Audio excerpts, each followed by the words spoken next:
الحمد لله رب العالمين وبه نستعين والسلام على أشرف الأنبياء والسيد المرسلين وعلى آله وصحبه أجمعين أما بعد أعوذ بالله من الشيطان الرجيم اقترب للناس حسابهم وهم في غفلة معرضون۔ اس مختصر سے وقت میں جو آپ سے گفتگو کرنا چاہتا ہوں ایک بڑی ہی مہم بات ہے، اور وہ بات کہ میری اور آپ کی زندگی کی غفلت کیا ہے۔ اقترب للناس حسابهم وهم في غفلة معرضون۔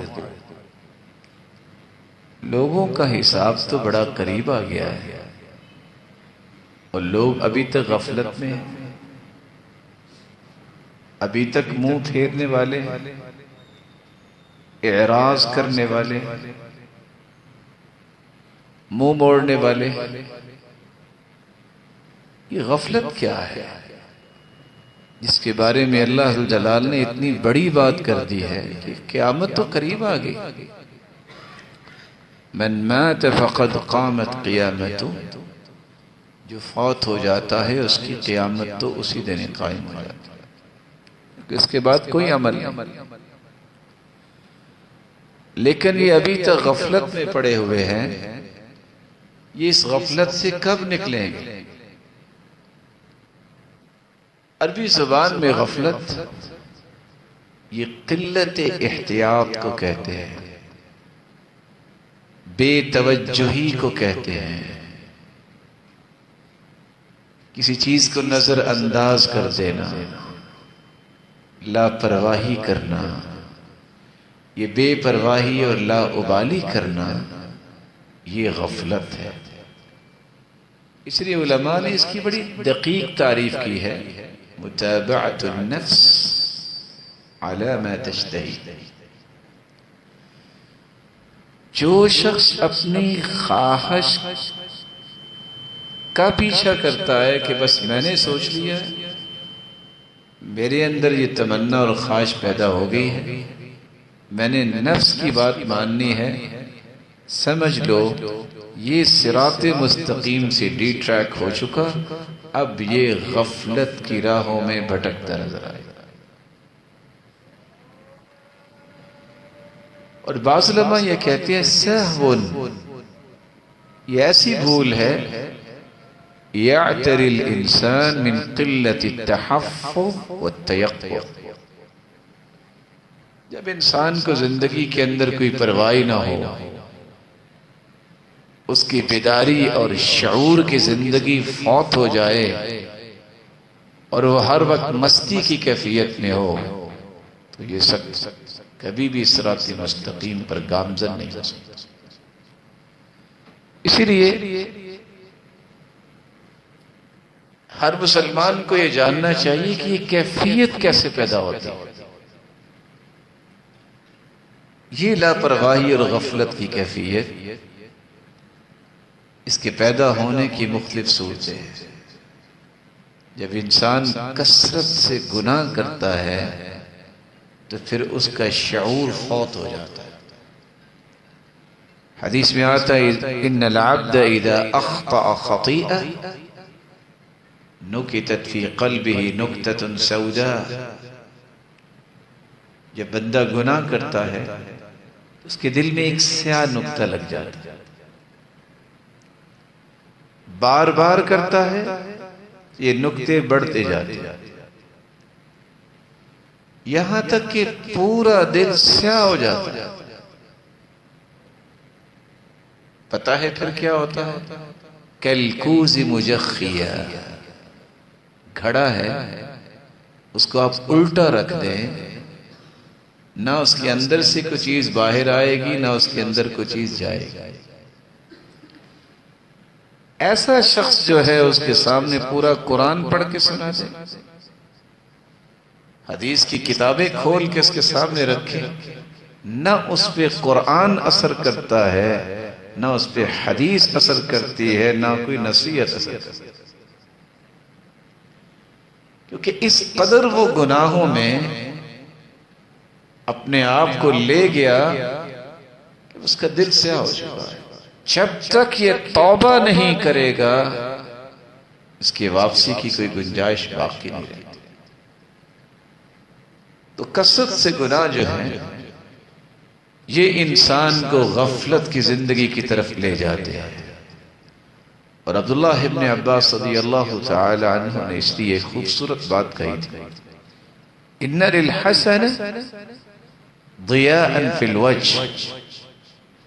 انسان جب نیکی کرتا ہے وہ شاید سمجھتا ہے کہ میں نے نیکی کا کام کیا ہے، اس کے کچھ اثرات انسان کے دل میں محسوس ہوتے ہیں، کچھ اثرات اس کے چہرے پہ محسوس ہوتے ہیں، کچھ اثرات اس کے رزق پہ محسوس ہوتے ہیں۔ ضیاء فی الوجہ، چہرے کی روشنی، رونق، ٹمٹماہٹ، نیکی کی وجہ سے اجلا ہوا دھلا ہوا چہرہ اس کا نظر آتا ہے۔ اور صرف یہ نہیں، وَنُورٌ فِي الْقَلْبِ، اس کے دل میں نیکی کی وجہ سے جو روشنی پیدا ہوتی ہے، جو اس کے صرف دل و دماغ کو روشن نہیں کرتی بلکہ اس کی سوچ کے جملہ دھارے جو ہیں وہ روشن ہو جاتی۔ بات کرے گا بہت ریلائبل، مشورہ دے گا کمال کا مشورہ، رائے پیش کرے گا بڑی جچی چلی رائے، کوئی بات کرے گا میرز کے مطابق، یہ ایسے نہیں ہو رہی ہوتی، اس کی دل کی روشنی اس کو چمک دے رہی ہے۔ وَقُوَّةً فِي الْبَدَنِ، دیکھنے میں بڑا ہی زعلوق لاغر نظر آتا ہو لیکن کمال کی شجاعت اس کے اندر ہوگی، بہادری ہوگی، قوت ہوگی۔ اور اصل قوت تو یہ ہے کہ وہ اللہ ذوالجلال کی عبادت میں کیسا ہے۔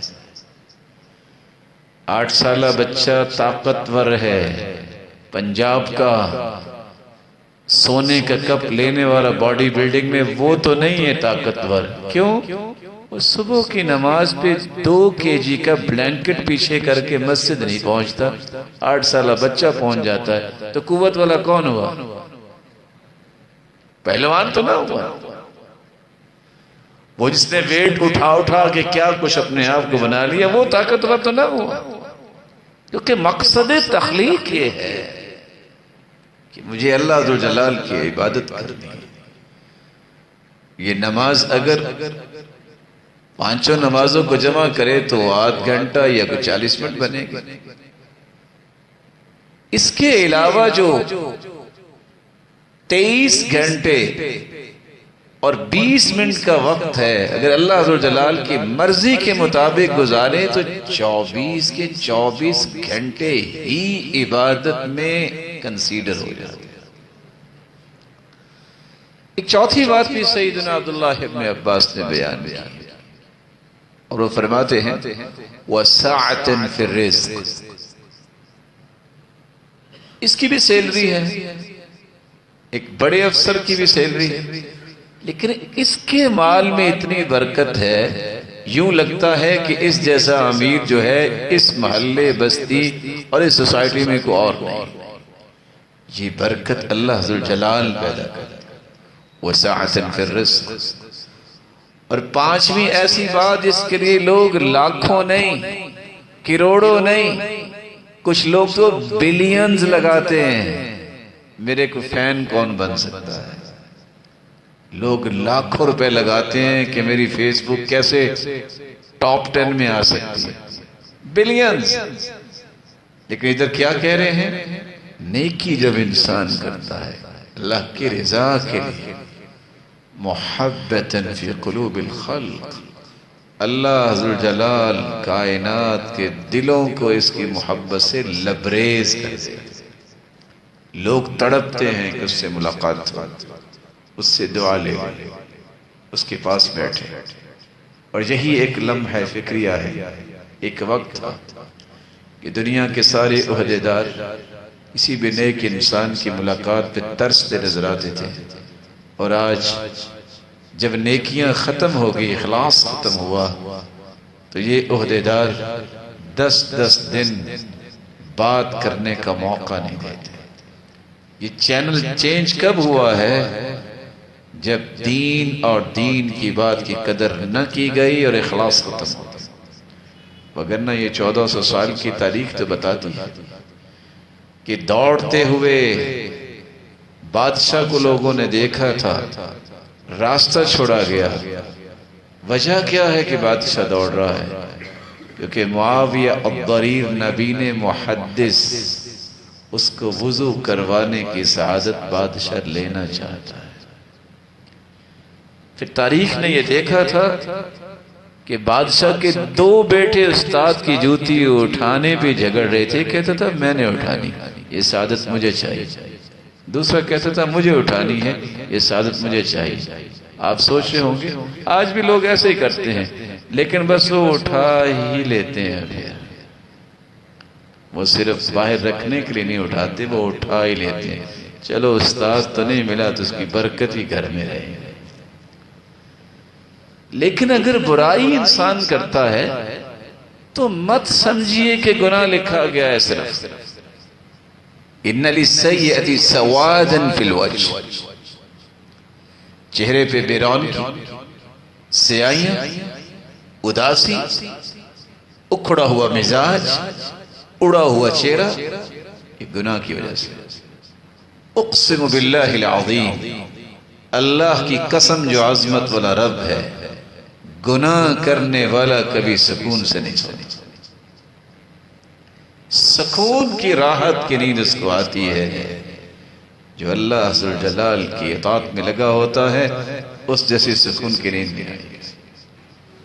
سوادا فی الوجہ وظلمة فی القلب، دل کے اندر بھی تاریکیاں ہوتی ہیں، اندھیرا ہی نظر آتا ہے، دل بھی تاریک، دماغ بھی تاریک، سوچیں بھی ویسی آئیں گی۔ نیگیٹو تھنکنگ ہمیشہ اس پہ غالب رہتی، پازیٹیو تھنکنگ تو اس کے قریب نہیں پھٹکتی، گناہ کی وجہ سے۔ اور سچ کہا تھا سہل ابن عبداللہ التستری نے، من اکل الحلال عبد اللہ شاء ام ابا، جو حلال لقمہ کھاتا ہے وہ چاہے یا نہ چاہے اللہ اسے نیکی کے کام ہی کرواتا ہے۔ ومن اکل الحرام عصى اللہ شاء ام ابا، جو حرام کا لقمہ استعمال کرتا ہے وہ چاہے یا نہ چاہے اس سے گناہ ہی سرزد ہوتا ہے۔ اس لیے قرآن کہتے ہیں کلوا من الطیبات واعملوا صالحا، پاکیزہ چیزیں استعمال کرو اور نیک عمل کرو، کیونکہ جب تک آپ حلال لقمہ نہیں کھائیں گے آپ نیک عمل نہیں کر سکتے۔ تو عبداللہ ابن عباس رضی اللہ تعالی عنہ تیسری بات بیان کرے، وَوَهْنًا فِي الْبَدَنِ، دیکھنے میں بڑا ہی فربا انسان نظر آتا ہے، لیکن لاغری کی انتہا یہ ہے کہ وہ نماز پڑھنے کے لیے پڑوس میں مسجد ہے وہاں جا نہیں سکتے، اٹھ کے وضو نہیں کر سکتے۔ اس سے بڑی لاغری کیا ہے؟ ویٹ دیکھیے تو 110 kg ہے، قوت دیکھیے تو کہتا آؤ میرے ساتھ پنجہ آزمائی کر لو، لیکن لاغری کتنی ہے؟ نیکی کے کام کے لیے اس کے پاؤں پہ یوں محسوس ہوتا ہے پہاڑ گر گئے۔ یہ اللہ کی طرف سے سزا ہے۔ وَوَهْنًا فِي الْبَدَنِ وَنَقْصًا فِي الرِّزْقِ، بڑے بڑے مال و دولت والے بھی ان کا بھی لگتا ہے کہ بس پیسہ ختم ہو جائے۔ ایک بات سا مشورہ میں آپ سے پوچھ لیتا ہوں کہ بھی آج زندگی گزارنے میں روتے وہ نظر آتے ہیں جن کی تنخواہیں تھوڑی ہیں جن کی زیادہ ہیں؟ کون روتا نظر آتا ہے؟ سچ سچ بتائیے۔ نہیں لا اتفق، سارے نہیں ہیں۔ کسی عالم ربانی کو کسی صاحب قرآن کو مار روڈ پہ لیٹتا آپ نے دیکھا ہے کہ میری تنخواہ بڑھاؤ؟ وہ لیٹتے ہیں جن کو پہلے 2-2 لاکھ ملتی ہیں اور کہتی ہیں 600 جو ہے وہ فیصد اضافہ کرنا چاہیے۔ سکون اللہ حضرت جلال نے جو دین میں رکھا ہے وہ کسی کو اصل میں سمجھ نہیں آتی۔ میں تو مزاحن کہتا ہوں، وہ تہجد پہ بچوں کو اٹھاتے ہیں، کہتے ہیں اٹھتے ہیں، اتنی سکون کی نیند سوئے ہوتے ہیں، وہ تہجد پہ نہیں اٹھتے جلدی۔ اور جہاں کروڑوں کے مالک، نہ جانے میں نمبر تو نہیں بولوں گا، وہ جانتے ہیں زیادہ کہ کس نمبر کی گولی کھا کے انہیں نیند آتی، اور پھر بھی کہتے ہیں بس نیند نہیں آتی۔ نیند نعمت ہے، اللہ حضر جلال سب کو سکون کی نیند نصیب فرمائے۔ ہم تو چونکہ یہ چیزیں اساتذہ نے پڑھائی سیکھی، ہم تو کہتے ہیں تکلیف بھی نعمت ہے، اس سے اللہ کے قریب انسان ہوتا ہے، لیکن دعا کیا کرے اللہ عافیت سے نوازے اور تکلیفوں سے بچائے۔ آپ کہیں گے تکلیف کیسے نعمت ہے؟ امریکنز نے ایک ریسرچ پیش کی کہ ایک شخص کو تکلیف کا احساس ختم ہوتا، کچھ بھی ہو جاتا اسے تکلیف نہیں ہوتی۔ اس نے اپنے آپ کو اتنا ڈیمیج کر لیا کہ ڈاکٹرز کے کہنے سے اس کے ناخن پانچوں کے پانچوں کھینچنے پڑے، کیونکہ اگر اس نے سیدھا آنکھ پہ مار دیا تو آنکھ نکال دے گا، کیونکہ اس کو احساس ہی نہیں ہوتا کہ مجھے تکلیف ہے۔ تو بعض دفعہ ہم اس کو معمولی چیز سمجھ رہے ہوتے ہیں، اللہ رب جلال اس کے ذریعے ہمیں اپنے قریب کر رہے ہوتے ہیں۔ سیدنا عبداللہ ابن عباس رضی اللہ تعالیٰ عنہ ایک 5ویں بات کہتے ہیں، وَبُغْضًا فِي قُلُوبِ الْخَلْقِ، اربوں روپے لگانے کے باوجود بھی اگر گالیاں ملیں تو کیا عزت رہی۔ لوگوں کے دلوں میں اتنی نفرت پیدا ہو جاتی ہے اور اس کا سبب اس کے گناہ ہوتے ہیں۔ اللہ عز و جلال ہم سب کو محفوظ فرمائے۔ محمد بن واسع کی بات بطور تحفہ آج کی مجلس میں پیش کرنا چاہوں گا کہ جب انسان غافل ہوتا ہے تو اس کا دل اصل میں مردہ ہو جاتا ہے۔ محمد بن واسع سے کسی نے پوچھا بتا سکتے ہو، بڑی عقل اللہ نے آپ کو دی، کہ دل مردہ کیسے ہوتا ہے؟ کہا 4 چیزوں سے دل مردہ ہو جاتا ہے۔ پہلی چیز الذنب علی الذنب، گناہوں پہ گناہ کرو دل مردہ ہو جاتا ہے۔ دوسری چیز کثرۃ مسافنۃ النساء وحدیثہن، آپ نامحرم عورتوں سے گفتگو زیادہ کریں گے آپ کا دل مردہ ہو جائے۔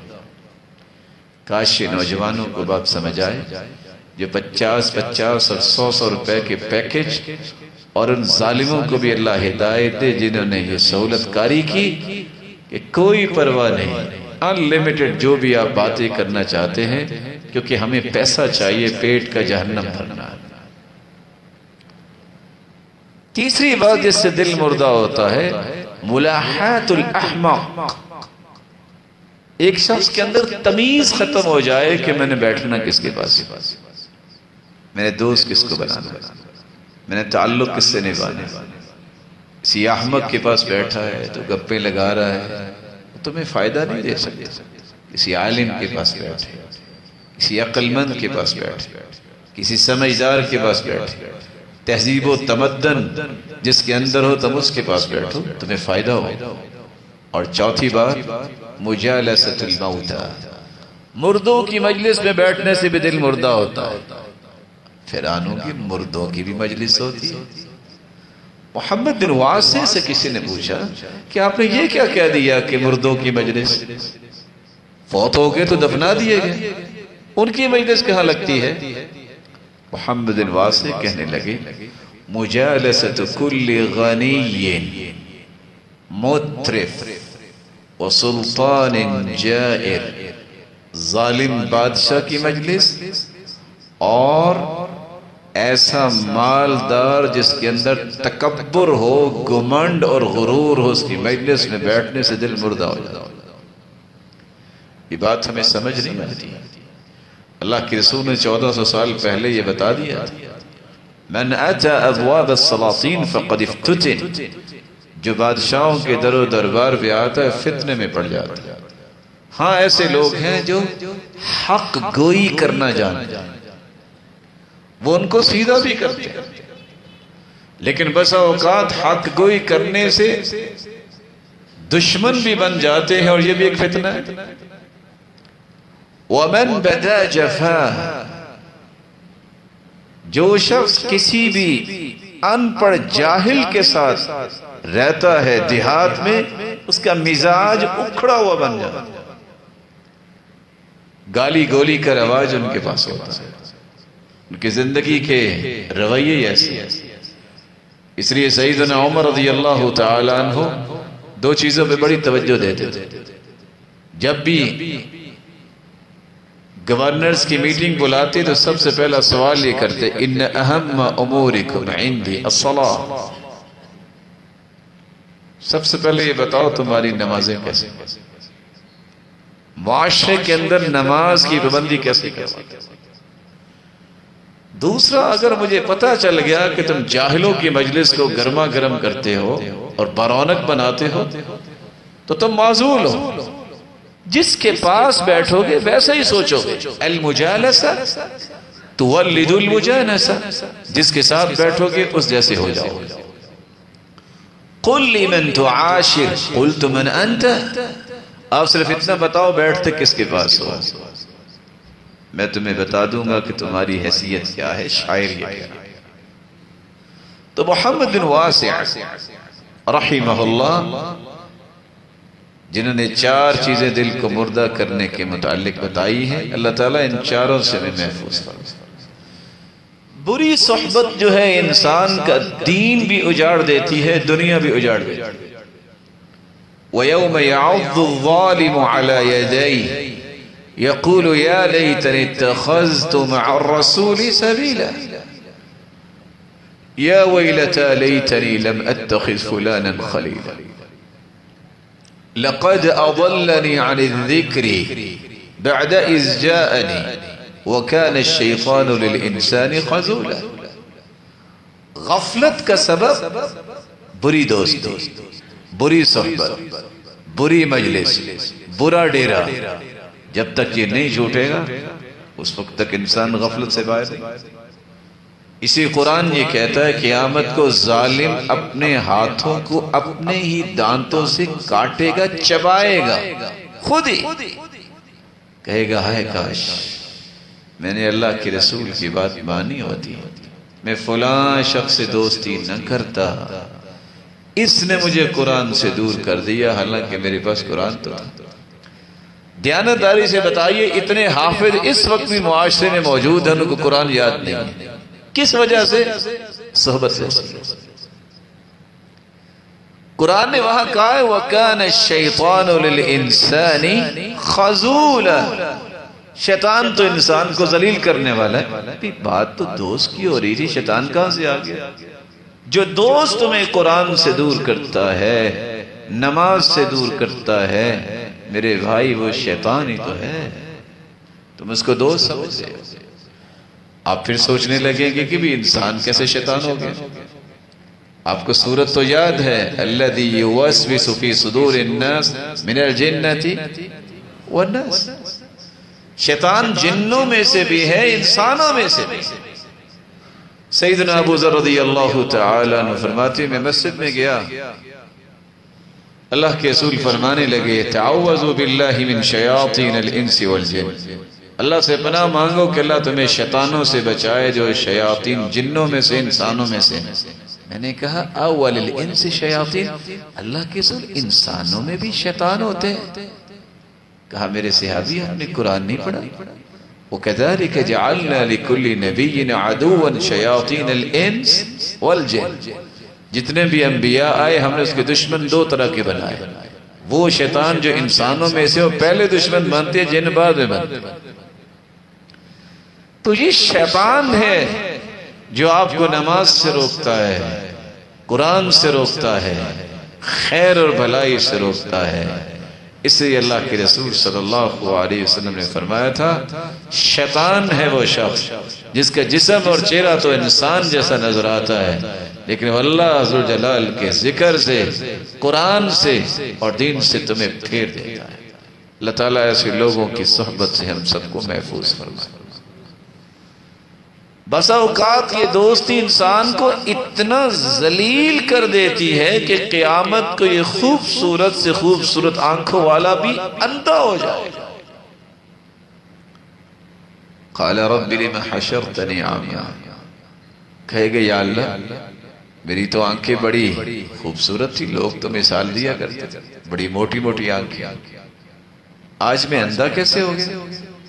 جواب ملے گا تمہارے پاس بھی ہماری آیات اور نشانیاں آئیں، تم نے ان کو بھلا دیا، ہم نے تمہیں بھلا دیا۔ اللہ ذو الجلال ہمیں محفوظ فرمائے۔ سیدنا حسن بصری رحمت اللہ علیہ کہا کرتے تھے اس لیے غفلت سے بچنا ہے اس کا ایک طریقہ ہے، تفقدوا اللذ فی ثلاث، چیک کرو ذرا آپ کو نماز میں راحت ملتی ہے، لذت ملتی ہے، قرآن کی تلاوت میں لذت ملتی ہے، اللہ کے ذکر میں لذت آتی ہے؟ اگر تو قرآن پڑھنے سے چین اور سکون آتا ہے، اللہ کا ذکر کرنے سے آپ کے چہرے پہ بشاشت آتی ہے، قرآن کی تلاوت سے چہرے پہ رونق آ جاتی ہے اور دل باغ باغ ہو جاتا ہے، تو سمجھ لو رحمت کا دروازہ بھی کھلا ہے اور غفلت سے محفوظ ہو۔ اور اگر لذت نہیں آتی، جان چھڑاتے ہو نماز سے بھی، ذکر سے بھی، قرآن سے بھی، سمجھ لو رحمت کا دروازہ بند ہو چکا۔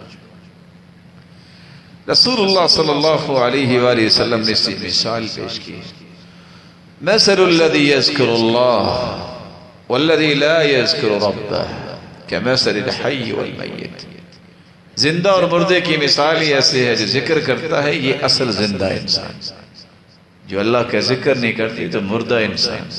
تو مردے اور زندہ میں جتنا فرق ہے اتنا ذکر کرنے والے اور ذکر نہ کرنے والے میں اتنا فرق۔ بلکہ آپ نے فرمایا جس گھر میں ذکر ہوتا ہے وہ زندہ لوگوں کا گھر ہے، خوشیاں ہیں، شہنائیاں ہیں، لیکن جس گھر میں ذکر نہیں ہوتا یہ مردے لوگوں کا گھر ہے۔ قبرستان میں بھی کبھی خوشیاں ہوتی ہیں، چور ڈکیت چھپتے ہیں، سانپ بچھو ہوتے ہیں، تو ایسے گھروں کو دیکھیے 6-6 کنال کی بڑی بڑی کوٹھیاں بنی ہوں گی، کام ان کے بچھو جیسے ہوں گے، کیونکہ نماز ہی نہیں پڑھنی، قرآن کو جانتے ہی نہیں، روزے سے تعلق ہی نہیں، زکوٰۃ حج کی معرفت ہی نہیں ہے، کسی بڑے کی عزت کرنا سیکھا ہی نہیں، کسی کے ساتھ خیر خواہی کرنا پہچانا ہی نہیں ہے، تو کام تو بچھو والے ہوں۔ اللہ عز و جلال ہم سب کو محفوظ فرمائے۔ غفلت ایک اس کی وجہ جمعے چھوڑنے سے بھی انسان غافل ہوتا ہے۔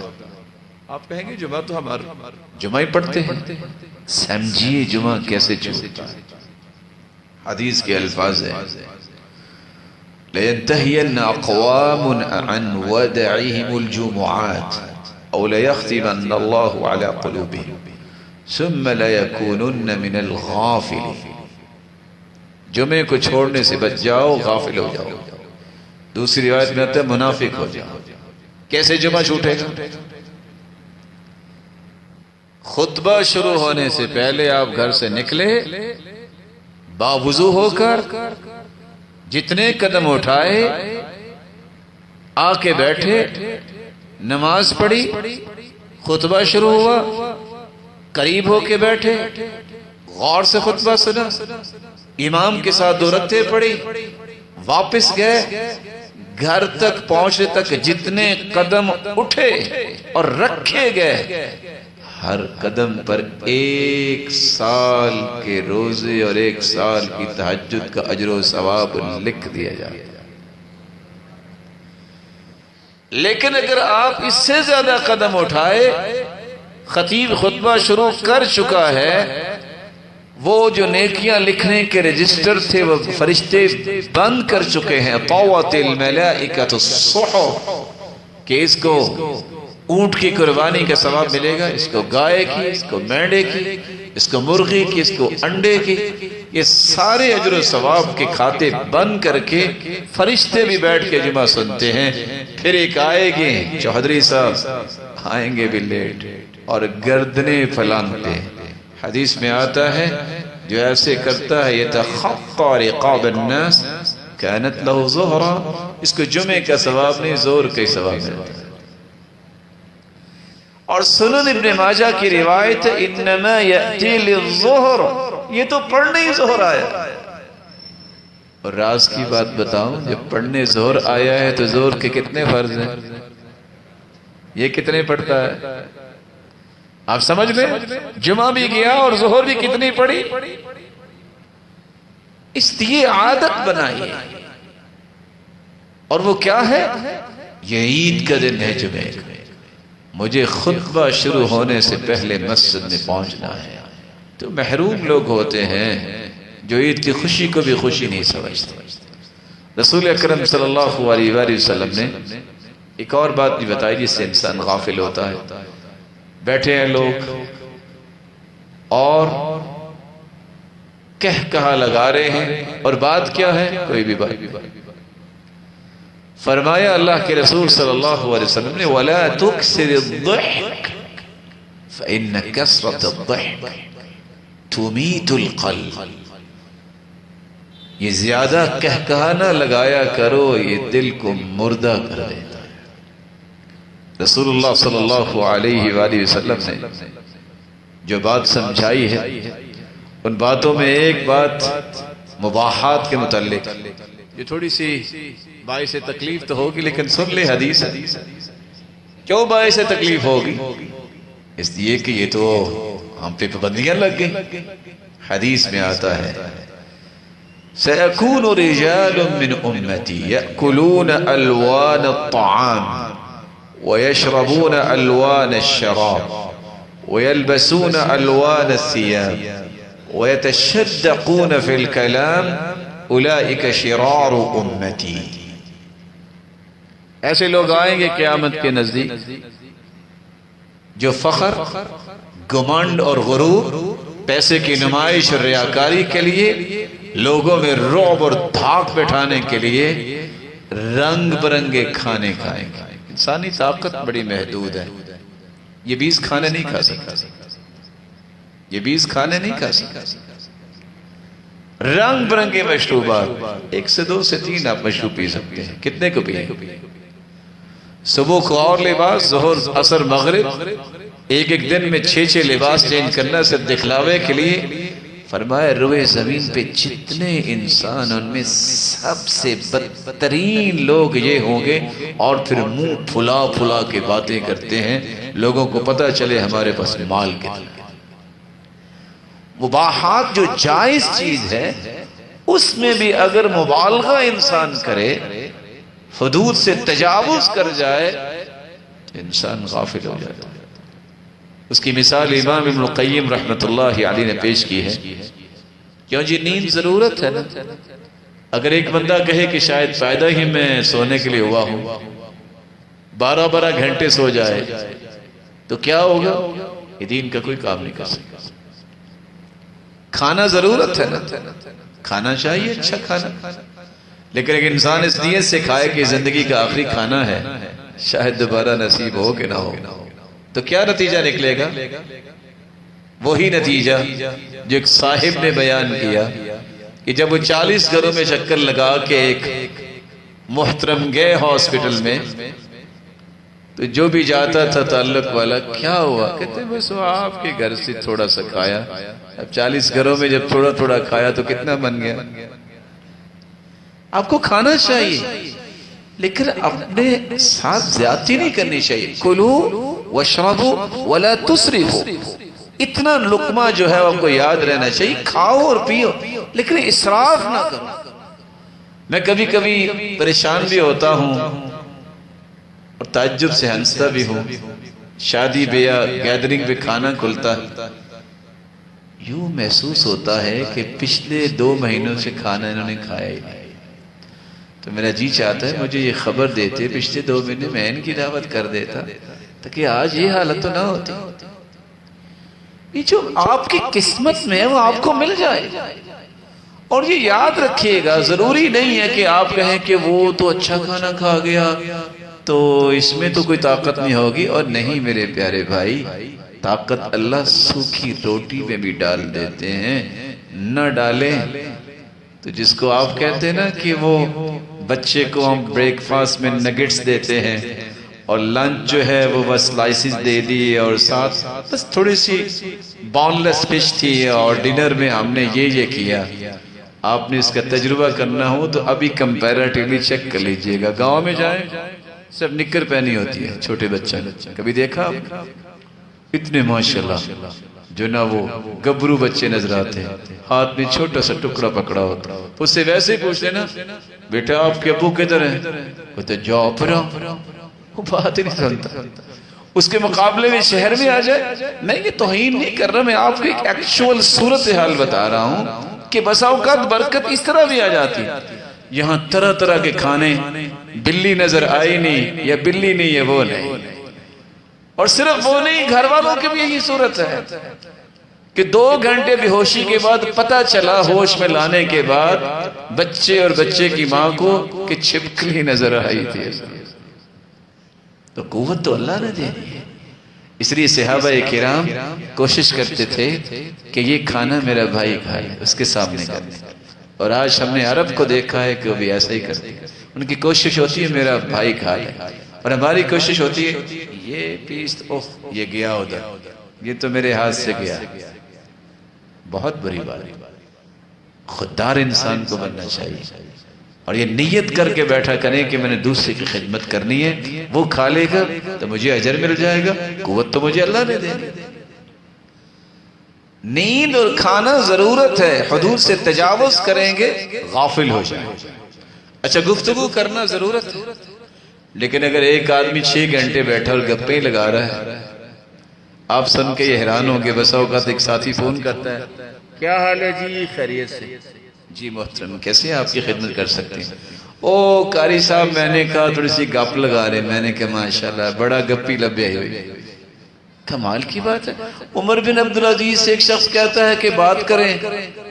کہتے کیسی بات کو؟ دین کے. کہتے نہیں میں نے کہا تھوڑی سی ویسے بات کریں.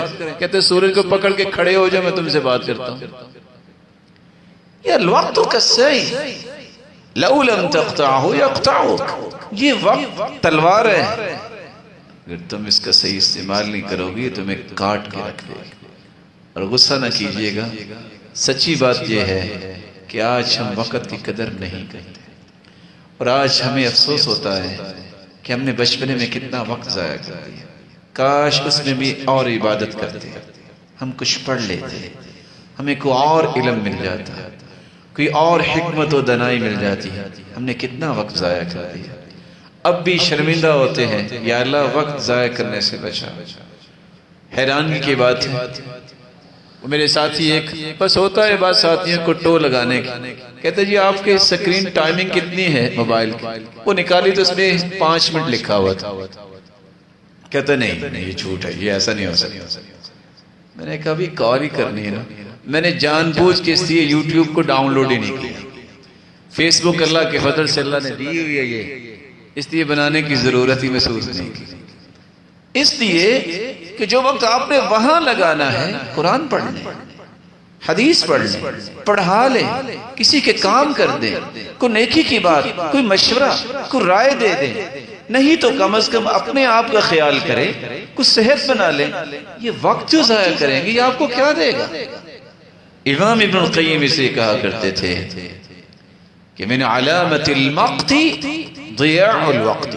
کسی کی بد نصیبی کی علامت یہ ہے کہ وہ وقت کو ضائع کرتا ہے. یہ بد نصیب لوگ ہوتے ہیں. اچھا مخالفہ، امام ابن القیم نے ایک چوتھی بات نقل کی ہے. لوگوں سے مل جل کے رہنا نیکی ہے، ملنا جلنا چاہیے، کسی کی خیر خواہی کرنی چاہیے. بلکہ حدیث کے الفاظ مثل المؤمن الذي يخالط الناس ويصبر على آذاهم خیر من المؤمن الذي لا يخالط الناس ولا يصبر على آذاهم. وہ مومن جو لوگوں میں مل کھل کے رہتا ہے، تکلیفیں برداشت کرتا ہے، یہ اس مومن سے بہتر ہے جو ملتا جلتا نہیں اور لوگوں کی تکلیفیں بھی برداشت نہیں کرتا. گھر بیٹھے رہیں گے تو آپ نیک بن جائیں گے. معاشرے میں نکل کے نیکی کو پھیلانا یہ اقدار پر اور ہے. ان کے لیے اور چیزیں چاہیے. اس کے لیے انسان کو ایمان کی مضبوطی اور جگر چاہیے کہ کیسے وہ زمانے میں سروائیو کرتا ہے نیکیوں کے ساتھ. تو اللہ عز و جلال ہمیں ان چیزوں سے محفوظ فرمائے جس سے ہم غافل ہوں. یہاں ایک چھوٹی سی بات کر کے میں بات کو ختم کروں گا. اگر میں اور آپ یہ جاننا چاہیں کہ ہمارے اندر غفلت ہے کہ نہیں تو کیسے پہچانیں؟ اس کی چند نشانی. اگر آپ نیکی سے محروم ہیں اور محروم ہوتے جا رہے ہیں سمجھ لینا غفلت کا سفر کر چکے. دوسری نشانی، اگر آپ کو گناہوں کا بوجھ نہیں لگتا پھر کیا ہوا؟ کوئی بات نہیں، اللہ غفور رحیم ہے. تو میرے پیارے، اللہ جبار قہار بھی تو ہے نا، وہ منتقم بھی تو ہے نا. اس لیے حدیث کے الفاظ ان المؤمن یرى ذنوبه كأنه قاعد تحت جبل يخاف ان يقع عليه. مومن سے جب گناہ سرزد ہوتا ہے وہ سمجھتا ہے میرے اوپر پہاڑ ہے، اگر گناہ کیا تو پہاڑ میرے اوپر گر جائے. وَإِنَّ الْفَاجِرَ يَرَى ذُنُوبَهُ كَذُبَابٍ مَرَّ عَلَى عَنْفِهِ فَقَالَ بِهِ هَكَذَا. فاجر اور منافق کی نشانی یہ ہے، گناہ ہوتا ہے یوں لگتا ہے ناک پہ مکھی بیٹھی تھی، یوں کیا اڑ جائے گی. گناہوں سے نفرت اگر ختم ہو گئی ہے غفلت کا دروازہ کھل چکا ہے. گناہوں کا بوجھ نہیں لگتا سمجھ لو صراط مستقیم سے محروم ہو چکے، زیادہ حق سے گمراہ ہو چکے. اور عبادت میں سستی، یہ تیسری نشانی ہے. اگر آپ کا جی چاہتا ہے کہ میں نے پہلے سب میں پہنچنا ہے، خوش ہو جاؤ، اپنے آپ کو مبارکباد دو، تم صراط مستقیم پر. اور آپ کو پرواہ نہیں ہے کہ 1 سے 2 سے 3 سے 4 رکھتے بھی گزر گئی ہیں تو گزر جائیں، بعد میں بھی پڑھ لیں گے، کوئی حرج نہیں. سمجھ لو کہ صراط مستقیم سے محروم ہونے کا راستہ اختیار کر چکے. اس کی ایک انڈیویجول نشانی بھی ہے. منافقت کی نشانی یہ ہے الذین یأتون الصلاة دبرا، جو ہمیشہ نماز میں لیٹ آتے ہیں منافق. الذین تثاقلت رؤوسهم عن الصلاة، صبح اور عشاء کی نماز میں جس کا سر بھاری ہو جاتا ہے دھوکے میں نہ پڑے، یہ اس کے نفاق کی نشانی. جیسا کہ مسند بزار کی روایت ہے، یہ منافقوں کی نشانی ہے کہ ان کے سر بوجھل ہو جاتے ہیں. رسول اللہ صلی اللہ علیہ وآلہ وسلم نے صحابہ کرام کی نشانیاں اس لیے بتائی تھی کہ انسان ان نشانیوں سے بچ جائے اور اپنے آپ کو سیدھے راستے پہ لے آئے. جب انسان غفلت کا شکار ہو جاتا ہے تو خیر کی راہیں اس کے سامنے بند ہو جاتی ہیں، دل اس کا شعور سے خالی ہو جاتا ہے، اور پھر سوائے حسرت کے اس کی زندگی کا کوئی شعار نہیں ہوتا. وہ اکیلا بیٹھ کے حسرت کرتا ہے، اور کچھ ایسی حسرتیں ہیں جو قیامت کو اسے کرنی پڑیں گی. رسول اللہ صلی اللہ علیہ وسلم نے تو یہ بھی فرما دیا جو غافل ہوتا ہے اس کی دعا قبول نہیں ہوتی. یہ سب سے بڑی سزا ہے. دعائی تو رہ جاتی ہے نا، غافل کی دعا کو اللہ قبول نہیں کرتا. ادعوا اللہ وانتم موقنون بالاجابہ، اللہ پہ یقین کر کے دعا کیا کرو، اللہ قبول کرے گا. فإن اللہ لا يقبل دعاء من قلب غافل لاہ، غفلت برتنے والا اور بے پرواہ کی دعا کو قبول نہیں کرتا. غور کیجئے گا، حدیث تو یہ کہتی ہے نا کہ دعا کے لیے دونوں ہاتھ کو اس طرح جوڑیے، سامنے رکھیے.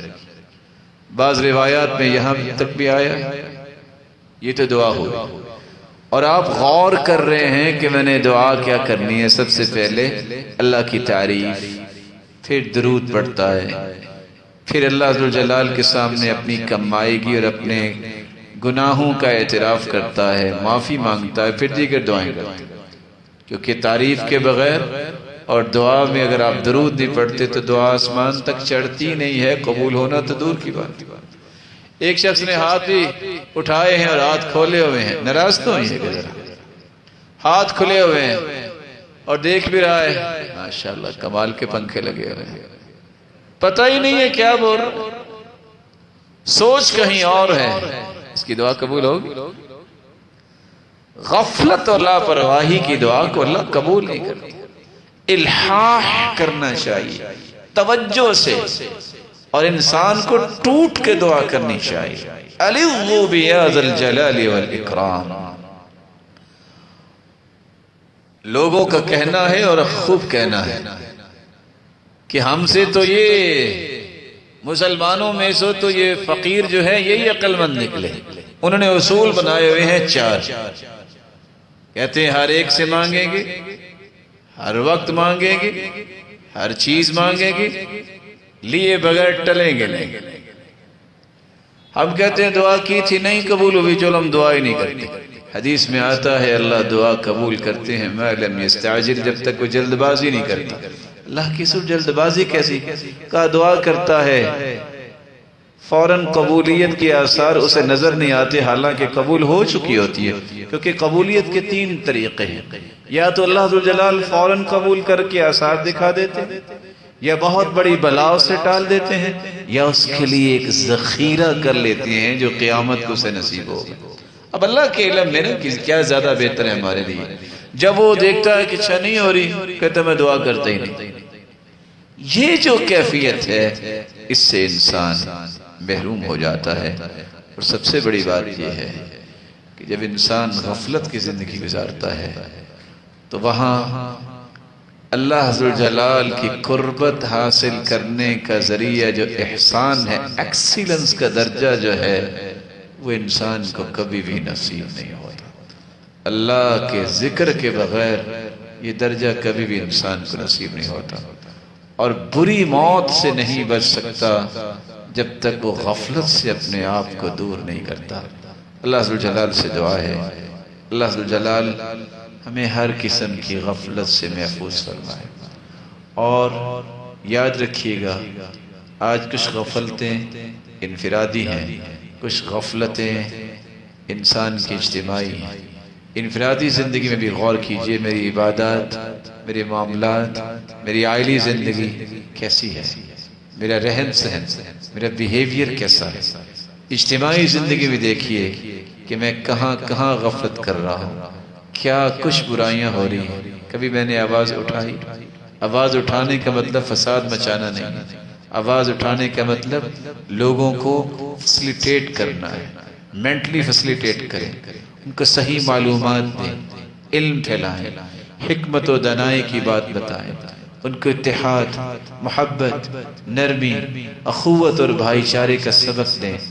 آج اللہ کے بارے میں کیا کچھ بولا جا رہا ہے، اللہ ذوالجلال کے پیغمبر کے بارے میں کس طرح توہین ہو رہی ہے، صحابہ کرام کے بارے میں.